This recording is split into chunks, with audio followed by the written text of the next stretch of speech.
दोस्तों, बंगाल में जो चुनाव हो रहा है, वहाँ से कुछ ऐसी खबरें आ रही हैं कि देश की पूरी राजनीति बदलने वाली है। मैं बात बीजेपी या तृणमूल कांग्रेस की नहीं कर रहा हूँ कि वहाँ कौन चुनाव जीतेगा, ममता फिर बनेंगी या बीजेपी जीतेगी। बात तो वहाँ से कुछ बहुत ऐसी बात आ रही है, ऐसी सिचुएशन बंगाल में पैदा हो गई है कि आपको मैं आज उसी को बताने के लिए आया हूँ। देखिए, बंगाल में चुनाव प्रचार के लिए भारतीय जनता पार्टी के बड़े-बड़े नेता वहाँ पर गए हुए हैं। ख़ासकर हम बात करें माननीय प्रधानमंत्री नरेंद्र मोदी का जो रोड शो हो रहा है और योगी जी का, हम इनकी ही बात करने वाले हैं आज। बंगाल में क्या कुछ हो रहा है, वहाँ की जो सभाओं में योगी की जो सभा होती है, रोड शो होते हैं, उसमें भीड़ भयंकर उमड़ रही है, अनकंट्रोल्ड हो रही है और वहाँ बंगाल में लोग योगी योगी चिल्ला रहे हैं और जहाँ योगी खड़े हो जाते हैं वहाँ हुजूम उमड़ पड़ता है। ये संकेत क्या बता रहे हैं, क्या राजनीति इंडिया की बदलने वाली है, वो मैं आपको बताता हूँ। अगर इस चुनाव में, बंगाल चुनाव में बीजेपी की जीत हो जाती है तो इस बार का श्रेय योगी जी को जाने वाला है।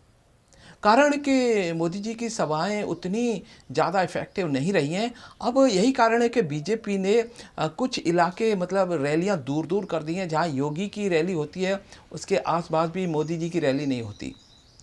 तो जो सिचुएशन इस समय बंगाल में बन रही है और वहाँ पर जिस तरह से योगी योगी हो रहा है, मुझे लग रहा है कि आने वाले समय में और बंगाल में अगर बीजेपी जीत जाती है तो पूरा ये संदेश बिहार, यूपी होते हुए दिल्ली तक जाएगा और आने वाले समय में योगी की स्थिति बहुत मजबूत होने वाली है। हालांकि बंगाल चुनाव में जिस तरह से उनको समर्थन मिल रहा है, योगी योगी चिल्ला रहे हैं, वो कह रहे हैं कि बंगाल में हमें योगी मॉडल की ज़रूरत है।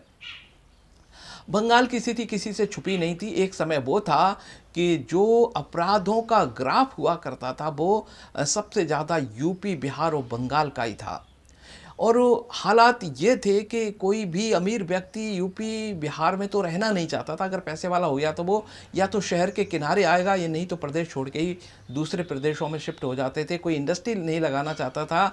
इसीलिए वहाँ पर दोनों प्रदेश इस तरह से कंगाल हो गए, बेरोजगारी हो गई, इंडस्ट्री नहीं आएगी, इतनी भारी पॉपुलेशन तो खाएगी क्या, सारे खेती के ऊपर निर्भर थे। खेतों में भी चोरियां होने लगी थी। ट्यूबवेल लगा लिया तो मोटर खोल के ले जाते थे, जो पाइप उखाड़ के ले जाते थे, फसलों की चोरी हो जाती थी। मतलब इतनी अराजकता थी, भैंस तक चोरी हो जाती थी, बकरी चोरी हो जाती थी। क्या बताऊं इससे बड़ी बात। सड़क पर 6 बजे के बाद चलना मुश्किल हो गया था। कारण कि वहाँ पर जितनी सरकारें रहीं, पुलिस वाले कोई अपना, वो भी अपना पैसा कमाने में लगे रहते थे।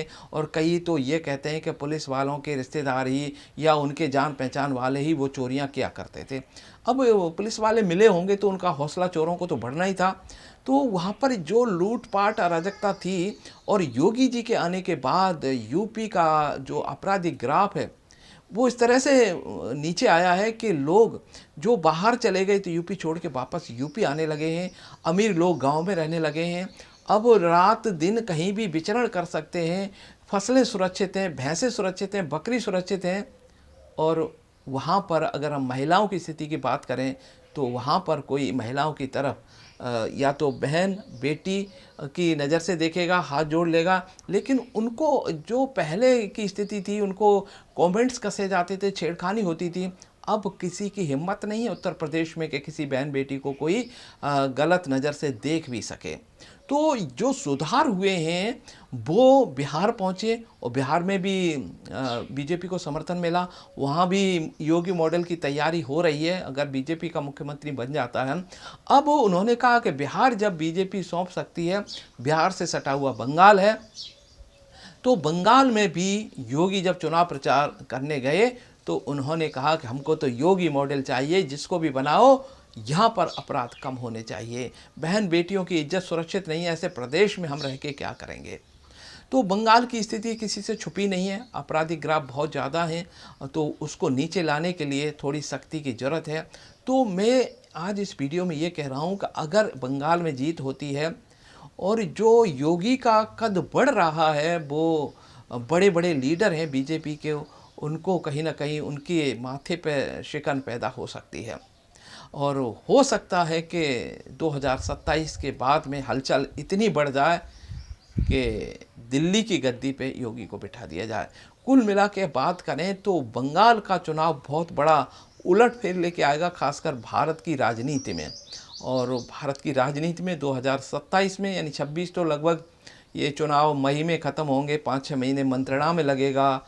और जिस तरह से योगी जी को समर्थन मिला है, मुझे लगता है कि दिल्ली के अंदर बहुत बड़ा परिवर्तन 2026 के बाद होना निश्चित है। और जो बड़े लीडर वहाँ पे दिल्ली की गद्दी के सपने देख रहे थे, बंगाल चुनाव के बाद में उनको झटका ज़रूर लगने वाला। असली परीक्षा होगी उत्तर प्रदेश का जो चुनाव होगा 2027 में। और उसमें तो किसी को डाउट है नहीं कि योगी जी, बस ये है कि पहले के मुकाबले सीटें कितनी बढ़ेंगी, बस यही देखना बाकी है। और वहाँ बचा कुछ नहीं है, वहाँ तो योगी को समर्थन मिलना निश्चित है। जब दूसरे राज्यों में योगी मॉडल की मांग उठ रही है, तो ऐसे जैसा स्वर्ग देश जैसा प्रदेश तो हमारा था और उसको नर्क बना दिया था वहाँ के अपराधियों ने, उस नर्क को फिर से स्वर्ग में बदलने का काम योगी जी ने किया है। यूपी को कुछ नहीं चाहिए, वहाँ सब कुछ है। बस वहाँ पर अपराधियों को कंट्रोल कर लिया जाए तो यूपी में इतने रोजगार पैदा किए जा सकते हैं। वो सबसे समृद्धशाली प्रदेश है, गन्ने में नंबर 1 है, यानी दुनिया का सबसे ज़्यादा गन्ना, शक्कर, चीनी और यूँ कहें कि चावल से लेके कितनी चीज़ों में नंबर 1 प्रदेश है। तो पूरे प्रदेश का ख्याल अगर ठीक से रखा जाए तो पूरे देश का ख्याल वो प्रदेश रख सकता है। जिस प्रकार से योगी जी ने उस प्रदेश का ख्याल रखा, और अब योगी जी मुझे लग रहा है पूरे देश का ख्याल यूपी की तरह संभालने वाले हैं। यही संकेत बंगाल के चुनाव के बाद यूपी का चुनाव मुझे लगता है लास्ट होगा, और उसके बाद में दिल्ली में परिवर्तन निश्चित है। तो अभी मैं जो बंगाल के चुनाव पर नज़र रखे हुए हूँ, इस दृष्टि से नहीं कि वहाँ सरकार किसकी बनेगी, वहाँ पर मैं रैलियों में जो भीड़ उमड़ रही है उसको मैं देख रहा हूँ। जिस तरह से योगी योगी वहाँ पर लोग पुकार रहे हैं, मैं वही देख रहा हूँ। आप भी देखिएगा, बंगाल के चुनाव का आनंद लो। इसके बाद क्या कुछ होगा आगे बात करेंगे। नमस्कार।